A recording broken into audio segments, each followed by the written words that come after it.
Scary Peppa Pig episode that never made it on TV. The playground at Peppa's school had always been a place of laughter and joy, but on this particular autumn morning, something felt fundamentally wrong. The swings moved in perfect unison without any wind, their chains creaking in a rhythm that sounded almost like a lullaby.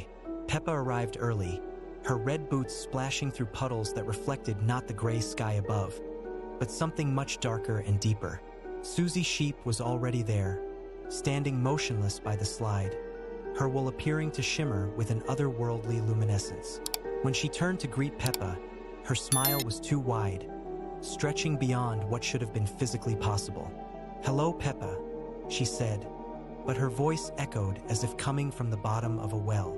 "Would you like to play a new game today?" The game, Susie explained, was called the watching. All the children had to do was stand perfectly still and let the playground watch them back. Pedro Pony, Rebecca Rabbit, and Candy Cat had already joined in, forming a circle around the sandbox. Their eyes had taken on a glassy quality, reflecting light in ways that Scary Peppa Pig episode that never made it on TV. It was a quiet evening at the Pig family house when Peppa and George discovered something strange in their bedroom. The toys that usually sat peacefully on their shelves had moved during the night, arranged in a perfect circle on the floor. Peppa thought it was just George playing a silly game, but George insisted he had been sleeping all night. The next morning, Mummy Pig found all the family photos turned face down on the mantelpiece. When she flipped them back up, the faces in the pictures had changed. Everyone was smiling, but their eyes were completely black, like empty holes staring back at her. Daddy Pig laughed it off as a trick of the light, but Mummy Pig felt a chill run down her spine. That afternoon, while playing in the garden, Peppa noticed their reflections in the pond were moving differently than they were. When she waved her hand, her reflection waved back a few seconds later. When George jumped, his reflection stayed perfectly still, just staring up at them with those same black eyes from the photographs. As evening approached, the family gathered for dinner, but something was terribly wrong. The food on their plates kept changing when they looked away. Carrots became tiny fingers, peas turned into small eyes that blinked slowly, and the gravy moved like it was alive, forming shapes and patterns that spelled out words they couldn't quite read. During bedtime, Peppa heard whispers coming from inside the walls. The voices sounded like her family, but they were saying things backwards, speaking in a language that made her feel dizzy and confused. George started crying, pointing at the corner of their room where a shadow stood, even though there was nothing there to cast it. The shadow began to grow larger, stretching across the ceiling and down the walls. It moved independently of any light source, reaching toward their beds with long, dark fingers. Peppa grabbed George's hand as they watched their own shadows on the wall begin to move on their own, mimicking the movements of the strange shadow creature. Suddenly, all the toys in their room came to life, but not in a friendly way. Their teddy bears turned their heads to stare at the children with button eyes that had become real, blinking and following their every movement. The toy dinosaur that George loved so much opened its plastic mouth to reveal rows of tiny, sharp teeth.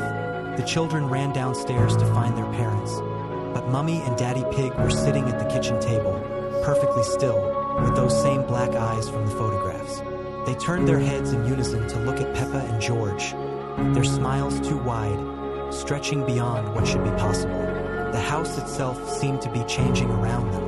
Doors appeared where walls used to be, leading to rooms that shouldn't exist. The stairs multiplied, creating an endless spiral that went up and down simultaneously. The windows showed not the familiar garden outside, but a dark void filled with more shadows reaching toward the glass. As the night grew deeper, Peppa realized that nothing in their world was real anymore. Every familiar object, every beloved toy, every family memory had been replaced by something that only looked the same on the surface. The real question was not how to escape this nightmare, but whether they had ever been real themselves, or if they too were just shadows pretending to be alive. Scary Peppa Pig episode that never made it on TV. It was a perfectly ordinary Tuesday morning when Peppa woke up to find that something was terribly wrong with her reflection. The mirror in her bedroom showed her usual pink face, but her reflection was smiling when she wasn't. When Peppa frowned, The reflection kept grinning with teeth that seemed sharper than they should be.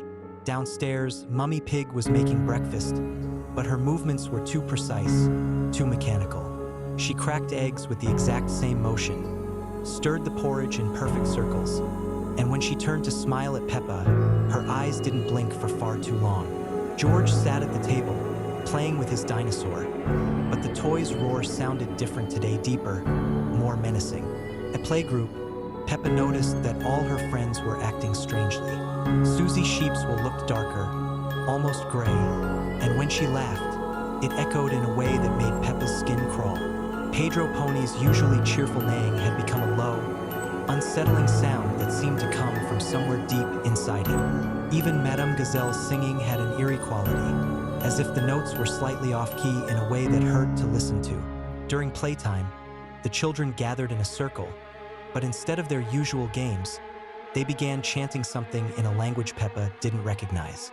Their voices grew louder and more synchronized, and their eyes seemed to glow with an unnatural light.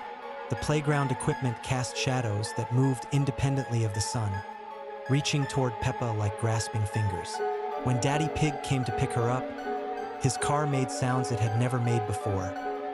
Not mechanical noises, but something that sounded almost like breathing. The radio played a song that seemed familiar but wrong, with lyrics that made no sense and a melody that made Peppa feel dizzy. As they drove home, she noticed that the other cars on the road were all identical, all driving in perfect formation, all with drivers who sat too still. Back at home, the house felt different. The walls seemed to pulse gently, as if they were alive, and the family photographs on the mantelpiece showed faces that weren't quite right. In the pictures, everyone was smiling, but their smiles were too wide, stretching beyond what should be possible. The eyes in the photographs seemed to follow Peppa as she moved through the room. That evening, as the family sat down for dinner, Peppa realized that no one had spoken a word since she'd gotten home. They ate in complete silence, their movements perfectly synchronized, their chewing creating a rhythm that sounded like a heartbeat. When Peppa tried to speak, her voice came out as someone else's, deeper, older, and speaking words she didn't remember thinking. As bedtime approached, Peppa climbed the stairs to her room, but each step seemed to take her further away from where she wanted to go. The hallway stretched longer with every footstep, and the doors to the other rooms had disappeared, leaving only blank walls. Her bedroom door stood at the end of an impossibly long corridor, and when she finally reached it, she found that her reflection was already waiting for her in the mirror, still wearing that sharp-toothed smile. The reflection stepped out of the mirror and took Peppa's place in the bed, while the real Peppa found herself trapped behind the glass, watching as her reflection lived her life. From inside the mirror world, she could see her family continuing their mechanical routines, never noticing that their daughter had been replaced by something that wore her face but had forgotten how to be human. Scary Peppa Pig episode that never made it on TV. It was a perfectly ordinary Tuesday morning when Peppa and George woke up in their bedroom. The sun was shining through the curtains, and everything seemed normal. Mummy Pig called them down for breakfast, her voice echoing strangely through the house. As they walked down the stairs, Peppa noticed something odd about the family photos on the wall. In each picture, their faces seemed to be watching her. At breakfast, Daddy Pig was reading his newspaper as usual, but when he lowered it to speak, his smile was too wide, stretching impossibly across his face. His eyes had become completely black, like deep holes. George started crying, but instead of tears, thick black liquid dripped from his eyes. Mummy Pig continued cooking, humming a tune that sounded backwards. The television in the corner flickered on by itself, showing static that slowly formed into shapes. Peppa could see shadowy figures moving within the gray noise, reaching toward the screen as if trying to escape. The breakfast table began to shake, and the colorful plates started spinning in circles, faster and faster. Peppa tried to run outside, but when she opened the front door, she found herself back in the kitchen. Every door she tried led back to the same room, where her family sat motionless, their black eyes staring at nothing. The walls began to breathe, expanding and contracting like lungs, and the cheerful yellow paint started peeling away. George's favorite dinosaur toy came to life, but its plastic smile had become a row of sharp teeth. It walked across the table on tiny legs, leaving small scratches in the wood.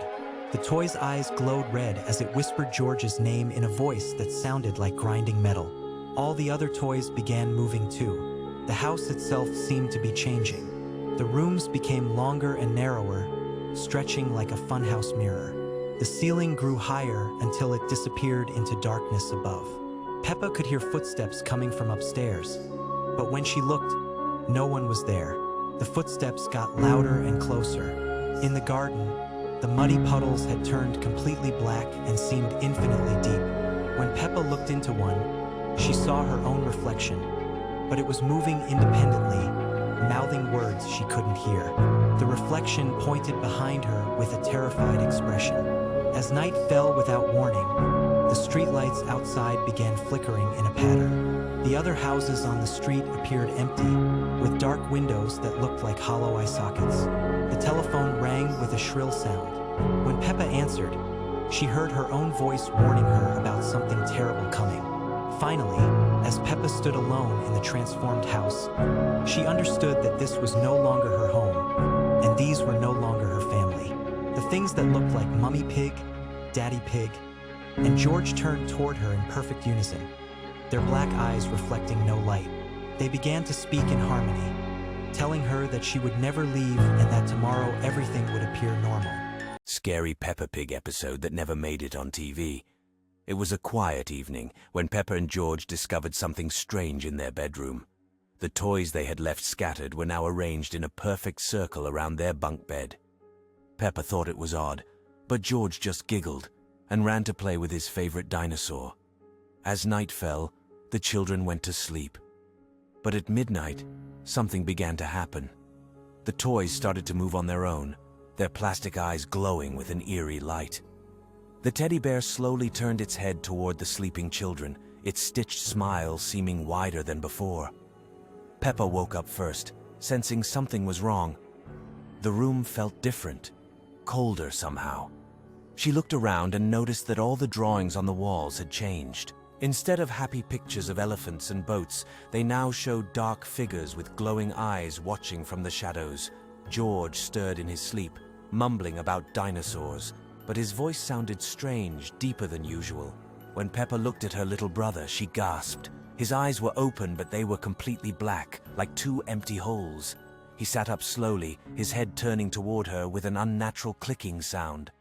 The toys began to whisper in voices that sounded like children, but wrong somehow. They spoke in unison, saying things that made no sense but filled Peppa with dread.